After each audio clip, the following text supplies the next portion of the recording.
Today, we will discuss some topics that have been going on, such as Clay Terrace, youngin' gets killed after trying to rob someone, student robbed at gunpoint for moose knuckle coat, and we will also get into the end of federal food assistance. The first topic we will get into is end of federal food assistance. Recently, multiple posts would go viral speaking on how the government will not be sending out EBT on November 1st due to the government shutdown, and DC would be in an uproar about this situation. Articles would say, breaking news. The Trump administration announced that federal food assistance will be halted beginning November 1st due to the government shutdown. Food assistance used by more than 40 million Americans will not be distributed from November 1st due to the ongoing U.S. government shutdown, according to the U.S. Department of Agriculture.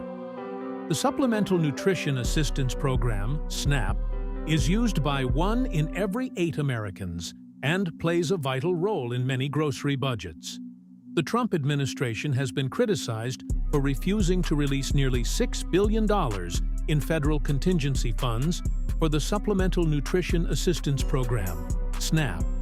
A DC man would go viral ranting about how he doesn't care about the end of food stamps and how people should stop having kids if they are going to depend on the government.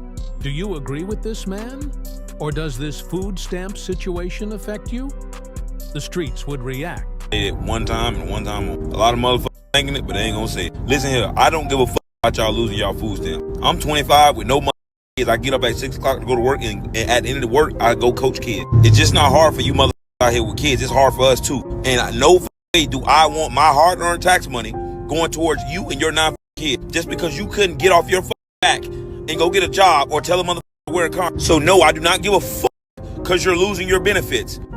Get off your ass, go get a job, do what the fuck you gotta do to raise your kids because you had them. I'm not paying for your kids anymore. I don't give a fuck about that. Them kids can starve. If you don't care enough to get off your ass and go feed them, why the fuck did my tax money have to do it? The using and abusing of the system is over because us motherfuckers who can't get SNAP benefits or free medical, we still gotta make a way. So if they've been saying us for the longest, it's y'all. Tired of motherfuckers getting a free pass and I'm over here busting my ass without no help. Do the same. Sorry. Amid the government shutdown, millions of people now are at risk of losing their Supplemental Nutrition Assistance Program benefits, or SNAP. So come Saturday, funding for SNAP in dozens of states, including Maryland, could run out. So what does it mean, big picture? Joining us now with more is Politico's Grace Yarrow. Grace, you've been working on this story and trying to put all the pieces together. Where do we stand right now? Yeah, thanks for having me. We're kind of in a holding pattern as of this week. I think the SNAP piece of this funding situation is going to become a real tension. A lot of lawmakers were not totally aware of the fact that SNAP could run out starting November 1st. And so this has really heated up in the last week or so. Some lawmakers are trying to pass some sort of bill that would look at patching up SNAP funding so that it could at least continue for a couple of weeks or through all of November. But there are a lot of different ideas about how to do this. And Democrats are still arguing that the Trump administration legally has to tap a $5 billion contingency fund to keep SNAP going. So I think there's going to be a lot of arguing ahead over this. It's going to affect everybody's home states. It'll be a lot. So I think we're going to see who's trying to fix it, who's going to keep pushing the administration to find the funding patch for this. You know, it's my understanding. I was reading through your article. You know, the $5 billion in the emergency fund that would certainly help, but it seems like that wouldn't even cover. I mean, barely half of what the cost would be to just keep this going for one cycle. So does that mean it's individual states that have to pick up the slack here if this continues? Yeah, so that USDA contingency fund, the administration is arguing is intended for disasters, natural disasters, which they issue. But yeah, I mean, as you said, it would cost more than $8 billion to keep SNAP open through November. So Democrats are arguing, and some anti-hunger groups that we've spoken to are arguing that, you know, USDA should just use that $5 billion just to tide participants to the program over for as long as possible before they lose those benefits. But as you said, even if that fund was tapped. There's already delays because USDA has told state agencies to pause the process as soon as October 10th. So it's, we're weeks behind at this point, getting to the preparation state for November 1st for benefits to start being issued for November. But yeah. So the SNAP benefits, as you pointed out, I mean, you're looking at, on average, almost $200 a month that families across the country rely on to get that, to get food. This is impacting states that are both Republican-led and both Democratic-led and majorities. We've seen other things in the past with government shutdowns. The military pay is one of them that you would think would be a way to get both sides to come to an agreement. Might this be something that could lead to the end of the shutdown, or are both sides going to continue to blame each other for why we're here and not address the issue? It's hard to tell at this point. I think everybody is really aware of the looming crisis that could come with SNAP benefits ending. A lot of people are nervous about that happening, especially right before the holidays when food banks and food pantries already experience high levels of demand. Kids are home from school. Hunger, it tends to spike during the holidays anyway. So everybody is really aware, I think, of that looming crisis. But as far as I can tell, I don't think it's changed anybody's perspective on maybe coming to the table more, or, letting down some of those red lines that are broadly holding us back from reopening the government. So it's hard to tell, but that could change in the coming days, as people hear from their constituents and, SNAP participants start getting more notices that they are going to have benefits come November 1st. Grace, real quick, we got to wrap this up, but any update for Virginia, Maryland, D.C. people who rely on SNAP benefits? Yeah, so Virginia has declared a state of emergency so that they can tap some backup funds to provide food benefits that they say are similar to SNAP. But sort of the big problem here is that states, first of all, just don't have the money to make up for what the federal government would normally chip in for SNAP. But two, it's not, even if they were to start paying or using their own money, they can't get reimbursed when the government reopens, and they can't offer the same programs as SNAP. They could just offer some sort of food benefits or aid until that SNAP program is back on. All right, so the challenge continues this morning, and we're going to keep an eye on both your reporting and what we hear from the Hill. Politico's Grace Yarrow joining us this morning to talk about some of these SNAP benefit challenges. Thank you, Grace. Good talking to you this morning. It is 7:22 right now. We're going to take a short break. We'll have much more Fox 5 Morning at 7 right after this. Jonathan, how we got Greg in the book?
Jonathan, how we got Greg in the book?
The next topic we will get into is student robbed at gunpoint for moose knucklecoat.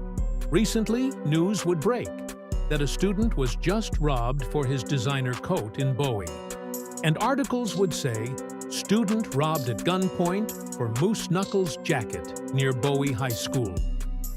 At approximately 2:36 p.m., officers responded to the 15,200 block of Annapolis Road for an armed robbery that occurred at Bowie High School.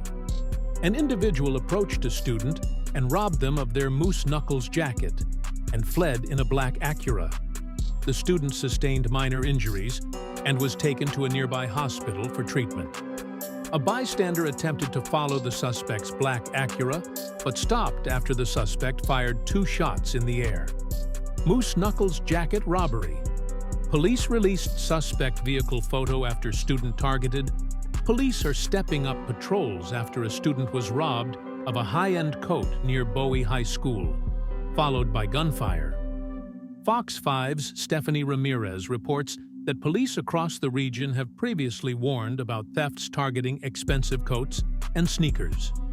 In the latest incident, Bowie police confirmed a student was targeted for his moose knuckles jacket, which can cost several hundred to more than $1,000, depending on the style. The student had just finished school and was waiting for a ride when a man approached and demanded the coat. The suspect then entered a vehicle and drove off. Police say the student's ride arrived moments later and began following the suspect's car. That's when the suspect allegedly fired 2 shots into the air before fleeing the scene. Fox 5 spoke with Bowie Police Deputy Chief Robert Liberati, who urged parents to stay alert near schools and choose practical, affordable clothing over high-end items to help keep children safe. Police are searching for a black 2015 to 2020 Acura TLX with Maryland tags 1BY8071, which have been reported stolen. Ramirez said the student was injured, taken to the hospital, and is expected to recover. A video would go viral of a young nigga saying how, if you are out trick or treating this year with a designer coat on, he's going to bag your ass. Do you think having a designer coat nowadays is risking your life? The streets would react. Side with a moose or goose on trying to look sweet for these trick-or-treating and shit. I'm a trick-or-treat and I'm gonna take your shit, nigga, my father. And we gonna come 20 deep and we gonna take that motherfucking coat.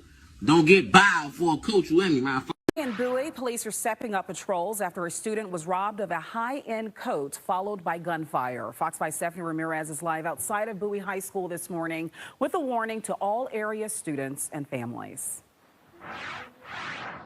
Marissa, good morning. And this is something we've covered in the past with police all across the region, previously warning about high-end coats and sneakers being stolen. In fact, it gets serious as well. 2024 January reported on a 14-year-old student in Hyattsville being shot in an attempted robbery over his moose knuckles jacket. I want to show you video from that day. You see the jacket being taken in as evidence. It's a jacket that can cost a couple hundred, few hundred to over $1,000 depending on the coat. But in this most recent incident, Bowie City Police confirmed a student was also targeted over the same brand jacket. Bowie High School just let out for the day yesterday. The student was waiting for a ride after 2 in the afternoon when we're told a man came up and demanded that the student take off the jacket. The suspect then hops in a car and drives away. Now, at that point, we're told the student's ride arrives. They realize what's going on and they start to follow the suspect's car. That's when police say the suspect had fired 2 shots in the air before leaving the scene. Bowie's deputy chief speaking with our Nana Bansu on the matter. So we want to ask everyone to be vigilant, especially if you're walking around school for a car like this that may come across, and really ask the parents. It's this time of year when you're starting to wear coats and you're buying stuff for your kids. Keep that in mind. So maybe something a little more reasonably priced would keep them safe. Now, guys, on the suspect car on your screen here, this is what police shared. They're looking for a black Acura TLX with Maryland tags 1BY8071. The tags, we're told, already reported stolen. Guys, we're also told that the student in this incident here at Bowie was injured, taken to the hospital, but is expected to be okay. Back to you. Start this half hour, though, with a Fox 5 exclusive. A D.C. mother is demanding answers after her daughter was robbed near her school. This happened Tuesday near Capitol Hill Montessori at Logan. It's a story you'll see only on Fox 5. Fox 5's Lily Zhang is live tonight with more. And Lily, oh my goodness, so alarming to hear this. Tisha, it is. And the victim in this case, only 13 years old. Now, her mom says she's gone to the school for 4 years now, and this might be her last year at this school as her mom questions whether security could have stepped in. I feel helpless because I've tried my hardest to comfort her, but I don't know the exact words to say to comfort her, to make her feel safe. That has been the reality for the past 2 days for Dayona Campbell and her daughter. She says she was held down by her wrist and her neck before the suspects got away with a moose knuckles jacket. The police report says a witness saw a, quote, group of boys approach the victim and her friends. The victim's mom says the detective has told her that that group was as many as 15 people. Now, she says this was determined by video surveillance. Important to note here that Fox 5 has not been able to independently confirm that number. We have not seen the video, nor has the victim's parent. Even so, she says just being described what happened was enough to demand answers.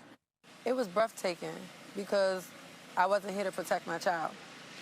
And the school, they didn't notify me of anything. Like, I was unaware until my child called me. When my child called me, she was hysterical, crying. And I couldn't understand really what she was saying until she slowed down. Now, the school did send a letter out to parents today addressing what happened 2 days after this incident. That victim's parent also told us that she did speak with security on what happened. They say that they didn't catch what happened in real time. It wasn't until they were able to rewind the video until they could see with their own eyes what happened. Tisha? And for the last topic, we will discuss Clay Terrace teen killed. Recently, news would break that a teen was just killed around Watts. And allegedly, this incident would stem from a move gone wrong. Police would recover a firearm on one of the teens who was shot, and they would be taken into custody. And video footage would show the crime scene too. Articles would say, possible homicide shooting. 2 juveniles shot 300 blocks of 62nd Street Northeast. 2 juveniles shot, one conscious and breathing, the other unconscious and not breathing. MPD investigating. Police investigating after 2 teens shot in Northeast DC. DC police are investigating after 2 teenage boys were found shot in Northeast Tuesday afternoon. What we know, according to MPD, patrol officers responded to the 200 block of 62nd Street, NE, around 4:30 p.m. after hearing gunshots. They found 2 teenage boys suffering from gunshot wounds. One boy was unconscious and not breathing. The 2 were immediately taken to the hospital for treatment. At this time, one remains in critical condition. Shortly after the shots were fired, police say they stopped a teen who had a gun on him. They say he will be charged with possession of an illegal firearm. But as of now, he is not being charged with the shooting. What we don't know, detectives have not released the names of the 2 teenagers who were shot, or any information on the teenager who is in custody right now. The shooting happened near an alley. Fox 5 asked police why the teenagers were there in the first place, but they say that remains under investigation. Police have not released a motive. What they're saying, it's heartbreaking. It's really heartbreaking, MPD Commander Jaron Hickman said. We have too many young people that have access to firearms. It's frustrating for us, but I can assure that our officers were here in seconds. We're here. We're doing the good work. We just need some of these young people, some of these young adults, to find a better way besides possessing illegal firearms. Do you think we will start to see more situations where youngins are getting shot or killed trying to bag shit? That's the end of this video. Like, comment, subscribe. Tonight, 2 teenage boys injured in a shooting in Northeast D.C. and the gunman still on the loose. That is our big story tonight here at 10 o'clock. Our Shamari Stone is at the scene after speaking with neighbors. Tonight, new information. Police tell me that one of the teenage boys who was shot is in critical condition at a hospital. The other survived and is recovering at the hospital. Right now, we are bringing you closer to the scene on the other side of the alley where this shooting took place. And you can see there are police right now. They have taken photos of this area in this grassy area by the trees near an apartment complex while they continue to gather evidence. Sky Fox hovering over the scene as homicide detectives investigate behind crime scene tape. Tonight, police telling me that someone opened fire around 4:30 this evening on the 300 block of 62nd Street Northeast. You can see police have put down evidence markers. This happened by an alley. I asked the police officers why the teenagers were in the alley. They say that is under investigation. One boy was unconscious, is not breathing. That is the young man who is in critical condition right now. The other teen survived again and is recovering at a hospital. Police have not released a motive. Officers are searching nearby homes and apartments to see if surveillance cameras captured the shooting. Police tell us that they were able to take a teen into custody near the scene. They tell me that that teenager had a gun on him and that he is being charged right now with possession of an illegal firearm, but he is not being charged with the shooting. Again, the investigation continues. You're now going to hear from a woman who heard the shots fired. Do you worry about getting hit by a stray bullet, Miss Johnson? No, because I don't go out. When I come in, I don't go back out. Do you think that's normal not to be able to go outside of your apartment? Yeah, no, it shouldn't be normal. But it's that bad for you? That bad, yeah, it's bad. It's heartbreaking. It's very heartbreaking. This should not be occurring in any city. We have too many young people that have access to legal firearms in this city. It's frustrating for us. What I can assure is that our officers were here within seconds. They heard the gunshots, they came here, they rendered aid, and we were able to stop somebody with a firearm a short distance away. And tonight, police want anyone with information about the shooting to give them a call. Detectives have not released the names of the 2 teenagers who were shot or the teenager who is in custody right now. We'll continue to bring you updates here on Fox 5 as they become available. In Northeast, I'm Shamari Stone. Back to you.